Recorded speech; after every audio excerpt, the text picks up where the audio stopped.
What's up guys, and welcome back to my channel. If you're still here, I know it's been a really long time since I've done a YouTube video and really updated you on anything that's going on, but that's just because of life. Life happens, am I right? Like, you guys might understand. So I thought today would be a really great day to sit down and do a life update, but mostly IVF update. So if you're here from my IVF round 1 and round 2 videos, then this video is definitely going to be interesting to you because we have officially started IVF round 3 as of yesterday. When you see this video, I have no idea what yesterday will be, but July 5th is when we started, basically. If you haven't seen IVF round 1 and 2, I highly recommend you stop this video right now, go to the link in my description, find those videos and watch them in order because this video might be super confusing to you. My IVF journey is pretty confusing to me as well, so I highly recommend that you go watch and get caught up and then come back to this one. Also, I just want to reiterate that if you are watching this video, because by the way, I am going to make this a podcast episode as well, although the video is going to come out probably a week before the actual podcast episode comes out. So if you are watching this video and I am glistening, that is because it is 90 degrees outside. I have no air conditioning on in this room because it's too loud to have on while I film, and it's like 90% humidity here. It's a fun time. It's a fun time to be in this room. So I want to kind of catch you guys up on where I've been, what I've been doing, and also talk about our IVF round 3 because I'm going to start producing a lot of content in the next coming weeks about our journey. So if you are interested in seeing that, then keep watching because we're gonna get into it. So if you guys have been following along on my journey, you will know that last year we had a miscarriage after our second round of IVF. We did a frozen transfer, we had an implantation protocol, all went well, but unfortunately I did miscarry early. So that was really devastating for us. And during that time, I did take quite a bit of time off of YouTube. I didn't post as much. I didn't really do much. It was kind of a rough year. Once I got into my grieving process and started healing, I got the idea to launch a podcast, which I know that I have already announced on this channel, but for those who are new, or maybe this is your first video that you're seeing of mine, I have launched that podcast. And what I do is interview other women and men who are struggling with infertility as well as pregnancy loss and everything in between. And it's a really great time because even though we're all going through the same thing, we have had different experiences. And so where you may connect with my journey, you may also connect with someone else's because nobody's journey is the same. So I really love that people can come on and share their stories. Every story is just so good, so I highly recommend you to go listen to that now. It's going to be linked below in the description box. I also opened a brand page called Infertile Millennial on Instagram, and it's basically just a support page for those who are struggling with infertility or going through fertility treatments or miscarriage. It is a huge passion of mine. It is like my little baby. I love that page so much. It is also called Infertile Millennial, and so I'm going to have that linked down below as well. And if you want to get like daily or, pretty consistent updates on my IVF journey, you will probably want to follow my Instagram because that is where I mostly update people on the day-to-day.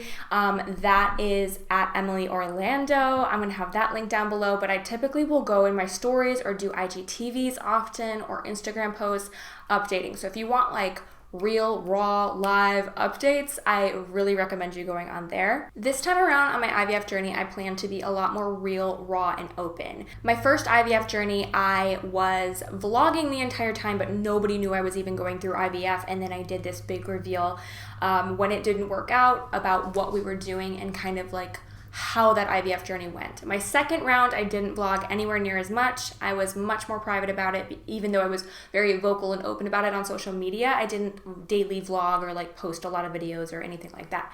This time around, I do want to be really open. I want to share what it's like day to day doing IVF and what fertility treatments really are, what they do, what it looks like, the little nitty gritty, the details I never would have shared before. I want to share it all. I think it's important, and I know that when I first started doing IVF, which feels like years ago, I was researching so many different people's IVF vlogs on YouTube, so I want to do whatever I can do to help to kind of give you an idea or perspective of what it might look like for you. So before we get into my IVF update, the last thing that I have to share about my brand Infertile Millennial is that I did launch a gift shop. After having a miscarriage, I realized how important it was to feel supported and to feel like people were encouraging me or people were thinking of us during that really difficult time. And a lot of people would send us gifts and stuff, and that was really, really nice. So it gave me this idea to launch my gift shop, Infertile Millennial. It's just infertilemillennial.com/shop. Again, that's going to be linked down below, but it's a gift shop for those who are struggling with infertility and pregnancy loss. It's a very small little shop, but if you were ever thinking of like, man, I wish there was something I could give my friend who is going through infertility, something to offer my support, but I don't know what it is. So that's sort of where Infertile Millennial was born. So I'm gonna have a little sneak peek here of a couple things that you can find on the website. We've got candles, we've got bracelets, we've got mugs, greeting cards. So again, I'm gonna have that linked down below in the description box, but it's something that I've been working very hard on, and it did launch in May, but again, I've been so bad at updating people on YouTube, and like I said, I'm gonna get back into the groove of it with this IVF journey. That is available for you guys to shop, and I hope that you find something you love. I really have poured my heart and soul into this. I designed everything. I created a candle with my favorite candle company, and I'm just really, really proud of this shop, and it really, truly is a huge passion of mine, especially as somebody who has been struggling with infertility for almost 7 years. All right, let's get into what you guys have come here for, and that is my IVF update. So again, as you guys may remember, if you have been following my journey, we had a miscarriage in April of 2020 after our second round of IVF. And it was really, really difficult for us. I was at a point where I didn't think that I would ever want to do another IVF round again. I was pretty much set in my mind that I didn't want to do it again, or if we were going to do it again, I didn't want to do it for like 2 or 3 years. Like I was pretty heartbroken. So I did not expect to come into this so quickly. In my opinion, a year later is fast for me. Some people will go into the next round quickly after, and that is totally fine. It's all about what matters for you. So we decided after, taking some time to grieve, and I did start grief therapy and really taking a moment to reconnect with my body and myself after my miscarriage. I just all of a sudden got the feeling of, it was about March that I said, I think I'm ready to start IVF again. So I didn't know that I would feel so quickly to start, but I did. So in April of 2021, we decided to have a meeting with our doctor and sort of go over everything that happened during our last round. We actually had not sat down with him since before we miscarried. So it had been just over a year. We had the option to sit down with him after we miscarried, but I was not ready to do that emotionally. I just was not ready to talk about what happened. So for 1 year, we really had no idea what our doctor was going to say about our journey at all. And so we were feeling a little bit anxious about what he was thinking going forward with us, or even if really he thought going forward was worth it. I don't know, because of what happened. So as you guys know, I was diagnosed with chronic endometritis during my second IVF round. Chronic endometritis is inflammation of the uterine lining. And when that happens, there has been studies shown that that could be the cause of repeat implantation failure or miscarriage. So typically when somebody is diagnosed with that, they will be given a round of antibiotics, and in most cases, it does go away with that. I was not so lucky. I did 3 rounds of antibiotics. It was about 5 to 6 weeks worth of antibiotics, and we did biopsies in between each time to see if it had gone away, and each time it had not gotten better. So we ultimately decided that because I had done so much antibiotics, it was time to move forward and to just go and see if we would get pregnant.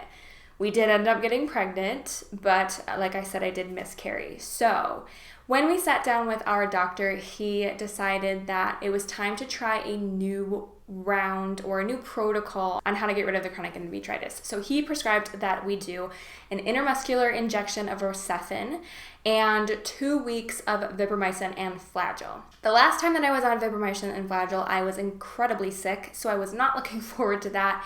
And, I tried to ask, is there anything else we can try? And he said, unfortunately, no, because everything is so resistant, we really have to go at this head on. So my protocol was first, to do this antibiotic therapy for about 4 weeks, and then we would do a biopsy to see if it's gone, and then hopefully do a frozen transfer.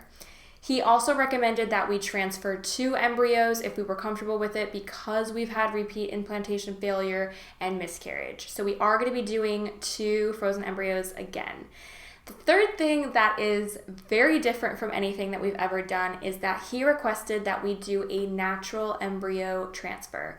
So if you're not familiar with the entire IVF process, if you're kind of doing some research and trying to figure out how this process works, typically when you start IVF, you will go on hormones or birth control or a mix of both. The birth control helps them sort of manipulate your cycle, and then that way they can kind of schedule things when they need to schedule it and have your cycle start when they need it to be scheduled. And then the hormones are obviously to help with things like that as well, and also help with pregnancy. I found out that I was progesterone resistant last cycle. During the time when I was pregnant and I was still doing the progesterone and oil injections, my body started rejecting it. I started getting massive, like baseball size bruises and lumps on my lower back from the progesterone and oil, and it hurt a lot, to the point where I had to bring it up to the nurse. I'm typically really good about pain, but something just didn't feel right. And when I showed it to her, she said it looked like that my body was probably rejecting the progesterone and oil at that point. Another thing we learned is that I never really fully knew if I had endometriosis. My doctor wrote it down on the paper. I said in my past videos that I had it, and then this time I was like, I think I need to ask because I'm still kind of confused if I have it. When I talked to my doctor, he said, I don't have endometriosis. I had a little scar tissue divot. I had a polyp in one point, but he said, I don't have endometriosis. I produce very beautiful eggs, multiple eggs, and my uterus, aside from the chronic endometritis, looks beautiful. So that was something I actually didn't know. So because I was so healthy, my doctors have decided that let's try a natural cycle. It's possible that all these hormones were just too much for my body. Again, if you guys don't know, I'm 27 years old. I was 25 when I started IVF. So my doctors are kind of thinking that like maybe this is all too much and we need to kind of back it up, try something different. So doing a natural cycle is very different than doing a regular IVF cycle, because a natural cycle, they are relying on my body. I do not rely on their schedule, they rely on me. And that makes me kind of a difficult patient. So how this is going to work is that after I've done this antibiotic treatment, I am going to have my hysteroscopy, see if there's anything that needs to get removed, do the biopsy, and during that time, I'll be on cycles day 1 through 3 of my period. So I actually do have to go into surgery while on my period. I don't really know how that works. That sounds disgusting to me, but that's how they want to do it.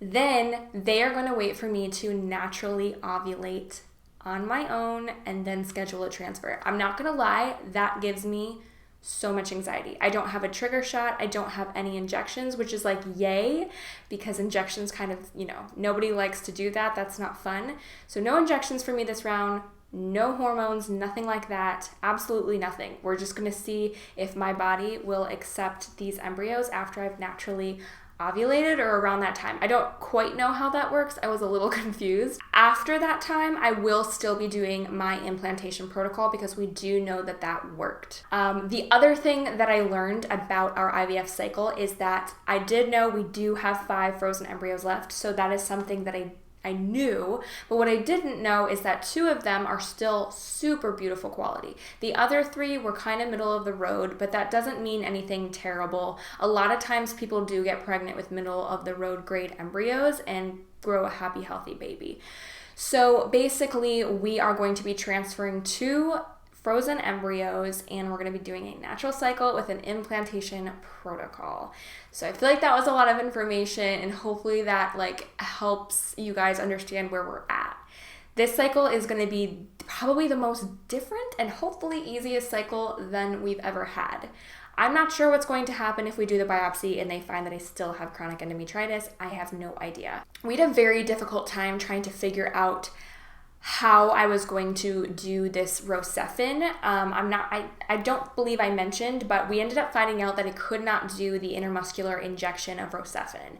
It turns out that it's really hard to get and no hospital or urgent care will give it to me because it's technically experimental. So I ended up having to go to an IV infusion floor at the hospital where they do chemotherapy treatments, and they were gracious enough to let me sit down and take a spot to do the IV fluids of the Rocephin. So I did that for about 30 minutes and I felt fine afterwards. It's a one-time thing, and I'm actually really glad that I didn't have to do the intramuscular injection because I heard that it's kind of a so I'm really glad that I didn't have to do that. So I've already done the IV infusion as of yesterday, and I started my oral antibiotics that'll be on for 2 weeks. So it's really just a matter of me waiting around until they say, all right, let's go in and do the biopsy. So that's where we're at right now. I do plan to, again, be very raw and real.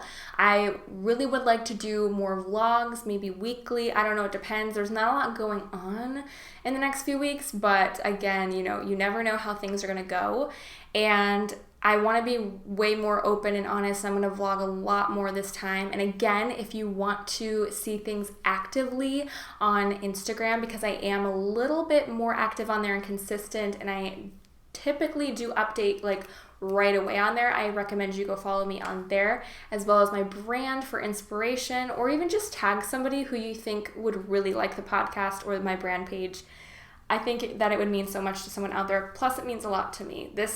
Talking about this means a lot to me. This is very important to me. This whole journey is important to me. So thank you guys so much for following this journey with us. It really does mean so much to us. This is like the biggest, scariest thing we've ever done, and it means a lot to be able to be open about it and share and have that support. So thank you guys for supporting us, and I cannot wait to share this journey with you guys.